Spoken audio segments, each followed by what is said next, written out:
Hello, everybody. Welcome to a new episode of the Leaderboard podcast. Today we have Mariam.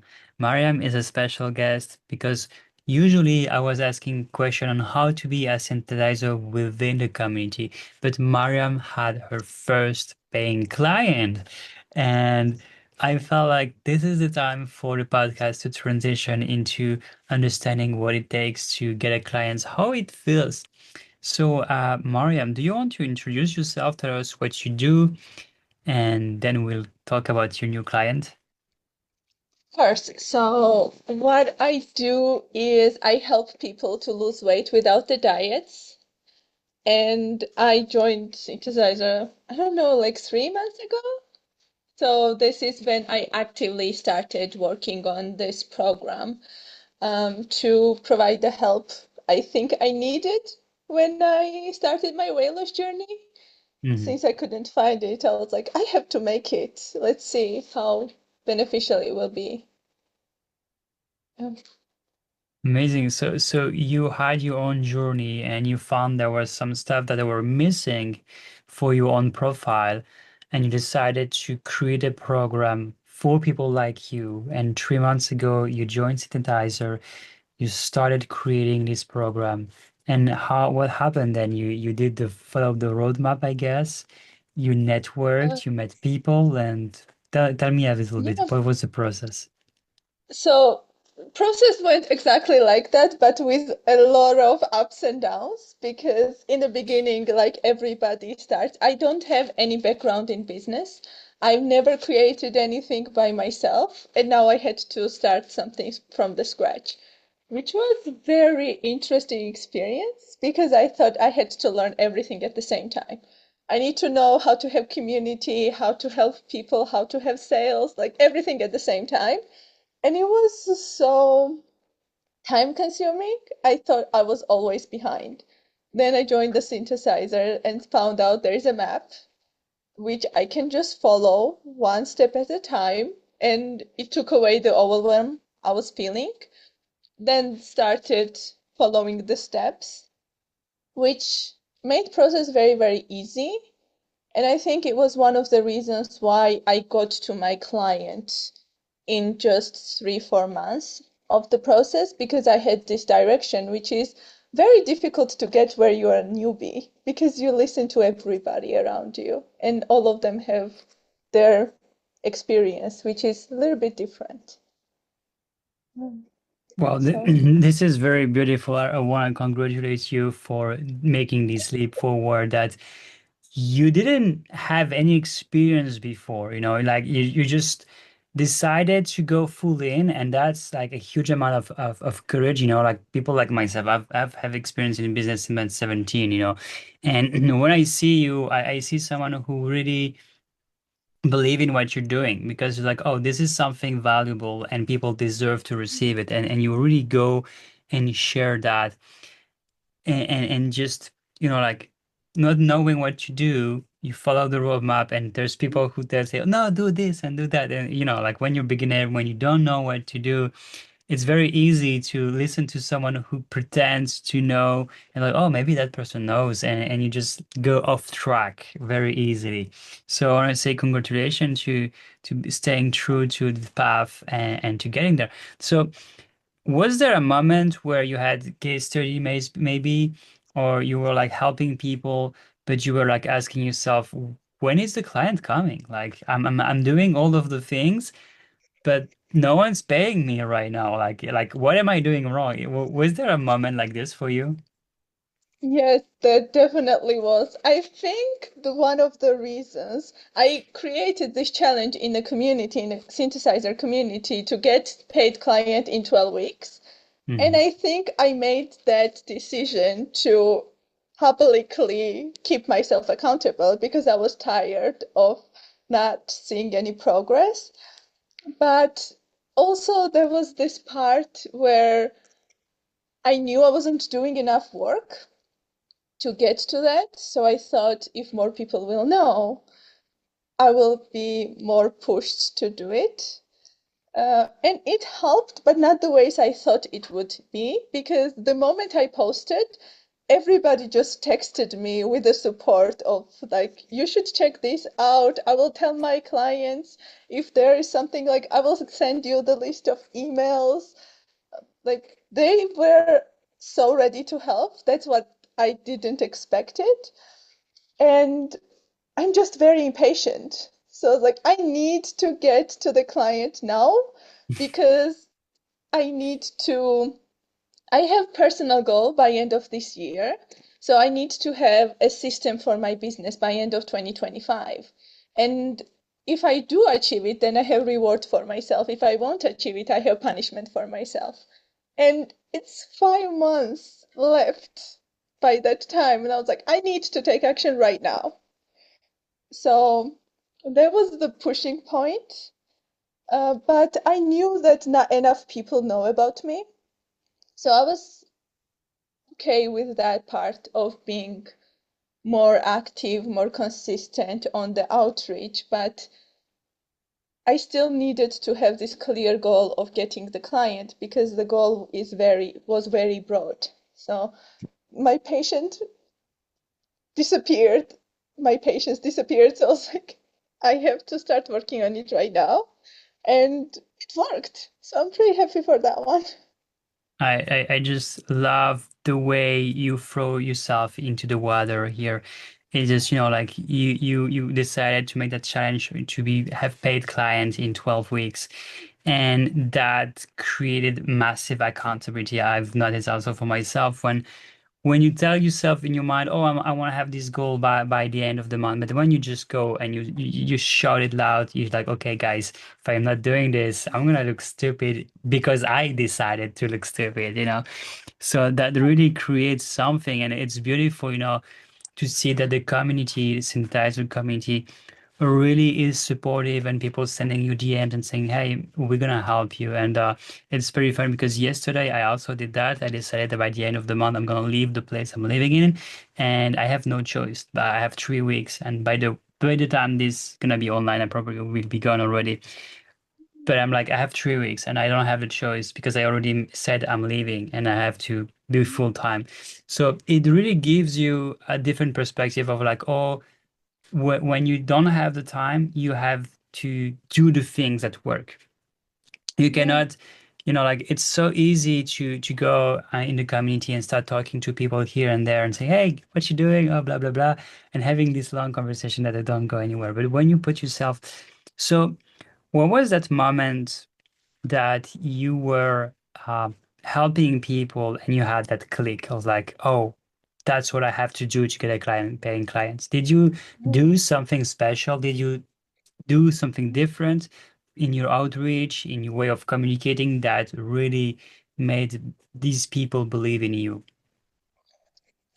Yeah, I think I did have that moment when I was always already having case studies, so I was helping people for free to get data and proof for my program because I didn't have one. And we were like 6 weeks in the program, which is 12 weeks in total. And my client told me that I still can't believe that you're not gonna write me a diet. And that was the moment when it clicked for me that this is something I should do because people have this idea that it should be very difficult, it should be torturing, that they have to track everything they eat. And the moment that she knew I was helping her, like she was seeing results without doing all that, but she couldn't still believe it because of the fear of like, what if it doesn't work? Hmm. And when it was past, when we passed that point, I was like, this is something I have to do for other people to see that it happens because it happened for me. And I didn't know if it can happen for other people as well. Maybe it was very personal experience. But when I got this proof, I knew that this was the approach I wanted to use for everybody. Then I created the offer, which I have right now. But yeah. That must be just so amazing to have someone that don't believe that it's working and still is expecting something more difficult. Like you offer me something that's too easy. It's too easy to be working, and we were so because when we're struggling, we think that the way out must be very hard because we're struggling and because we're going to the True. we're pushing the wall and like the door is not opening. And so Yeah. that gave you the courage to create an offer. And who did you give that offer to? Did you give to the people who were doing the free thing, or did you find new people? Uh, I offered it to everybody I knew. I just took all of my contacts, all the information I had, and I sent it to everybody saying that I created this something new. I'm testing it out. Do you want to try it with me? And I had to have people who are qualified for it because I only help people who have emotional attachments to food. So they struggle with overeating. If weight gain is caused by something else, like medication or chronic disease, I can't help that because my approach doesn't involve it. It needs to be approached very differently, and I'm not qualified to do that yet. So I just got a list, wrote everybody, and I was so excited in the moment. I didn't have this feeling of shame or like embarrassment, which a lot of us have when you want to offer something, but still don't get this courage because you're like, it will look embarrassing. They know who I am, and I don't have much of a trust in my offer. That's what it means, right? But I was too excited, so I knew I had to do it in that exact moment. Otherwise, I would find excuses to not do it.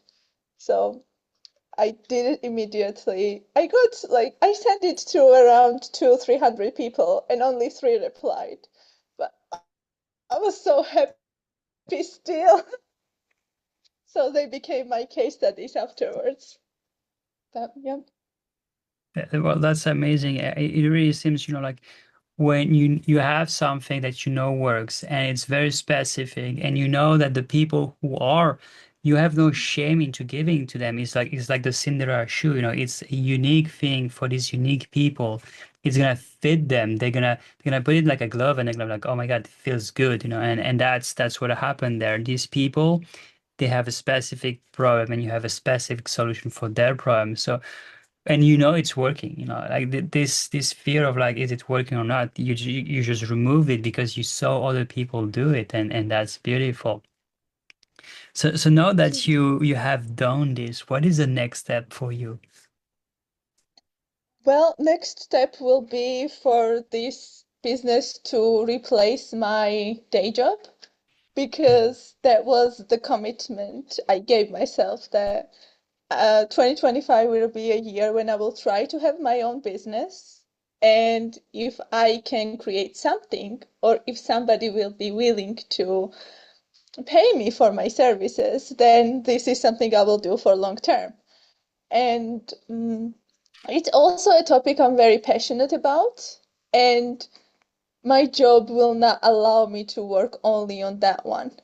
So I thought, why not create something my own? So plan is to, first of all, to get more clients, learn how to get the client because I did get one, but I still need to have this system of sales. Like how am I offering the sales? Who are the people I'm targeting? So there's a tiny little details I have to figure out.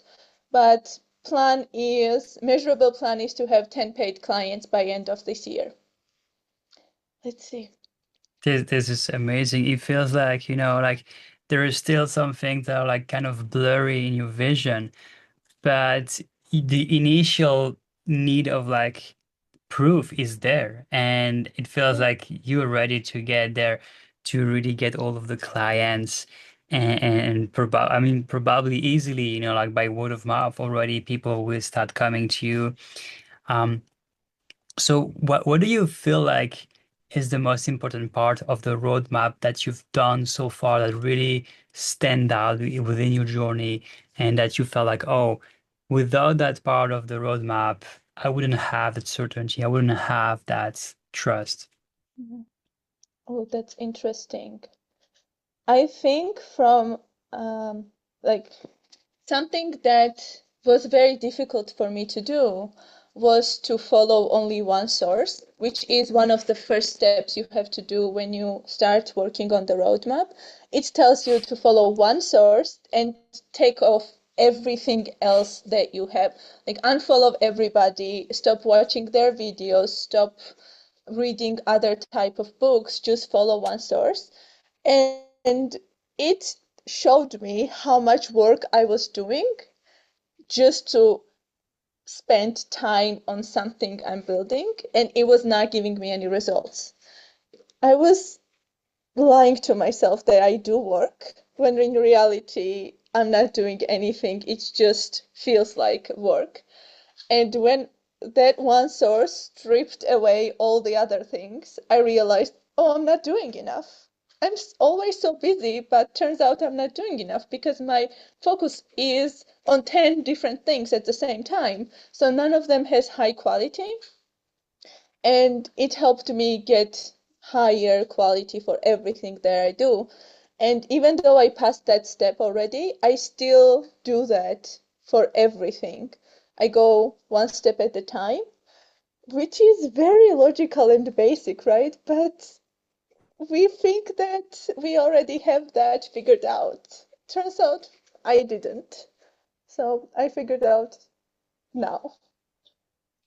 It's such powerful advice, and I totally recognize that myself. Like I used to always, like when having a specific mentor, I at the time when I entered the synthesizer, I was just sourcing everywhere. And then when I listened to the one source rule, I was like, okay, this guy is actually right. Like why should I have multiple source? And that just really simplified my life. And I was just like, I'm just gonna do this, even though I've already done things in business and these things were influencing me. I was like, you know what? I'm gonna pretend I forget everything I've done before, and I'm just gonna do this. And like the idea of like not searching anymore for answers and refusing all things, me mentally, it just made my life so much easier. And I guess a lot of people who are struggling and who are not seeing progress is because you're going one way with one mentor, and then you're listening to someone else, and then you're like, oh, I'm gonna go this way a little bit, and then you have to come back. So the one source rule, I think it's one of the most important ones because it's either you follow the roadmap or you follow something else. But don't mix these things. Maybe when you have a business that's running and you want to test new things, when you already have the stability, you can do it. But when you don't have the experience, it's useless to overwhelm yourself with information. And I really appreciate that one source rule, and I've really adopted it into my own life in different places. And I'm like, oh, that makes it easier. So, Miriam, do you have any advice you wanted to say to people who are in their case study, but they don't know what's gonna happen? They're like missing that faith. They know they have a result, but like scared of creating an offer. Well, my advice will be to appreciate tiny wins because I neglected that part a lot. And couple weeks ago, I was reading David Goggins' book, and he says he has this cookie jar in which there is all the achievement he ever had. So I created one. Mine is digital, no surprise there. So I created one, and every time I have this feeling of like I'm not doing enough, but I'm doing so much and nobody is appreciating it, I check one of the achievements I have to get this feeling back of like winning the achievement, the satisfaction. And it helps so much because in the process, we always have new goal. And it's very easy to forget that you got things figured out already. Like starting a business is already a win. You can celebrate it on the difficult days so you don't give up because there will be a difficult days. And just have this, if you have a clear goal, which I guess will be a second advice, like it should be very, very clear of what you want because you don't know the ways how to get there, but you will find the ways organically. I never knew, but somehow I still ended up doing it because I knew what I wanted the outcome to be. So I ended up with two. And I love this advice. It's just so beautiful to remind ourselves where we have strength, what we've done in the past, because when we're a newbie and we're in this learning phase of like we feel stupid. It's just like, oh, I don't know, like, and I have this thing I saw like 9 months ago, I came here to Spain and every time someone was speaking, like, what these words mean? What do you say here? And I really felt stupid because every time someone was speaking to me, I was like, what are you saying? And I really like a kid. And reminding yourself that you can speak other language, that you can do other things, that you're not stupid in your life. You're just stupid in this experience here. You're just a newbie. It is a good way. And having that cookie jar and saying, okay, I've done this in the past. No, right now I'm doing something that's difficult. It's just a learning curve. And then I'll be the one who'll be strong with this. Amazing, Miriam. Thank you for all these beautiful gold nuggets here, sharing your experience, sharing your wins, and how you've been going through the roadmap and actually it delivers. And I totally believe the same way because, as I said, I've already done different business trainings. And when I came in Synthesizer, I decided I would start over as if I've never had business before. And I can see that, wow, things are happening by itself. So, Miriam, thank you again. We'll see you in Synthesizer. And guys, do something exceptional if you want to be in the podcast, and I'll reach out to you and I'll have an interview. Cheers.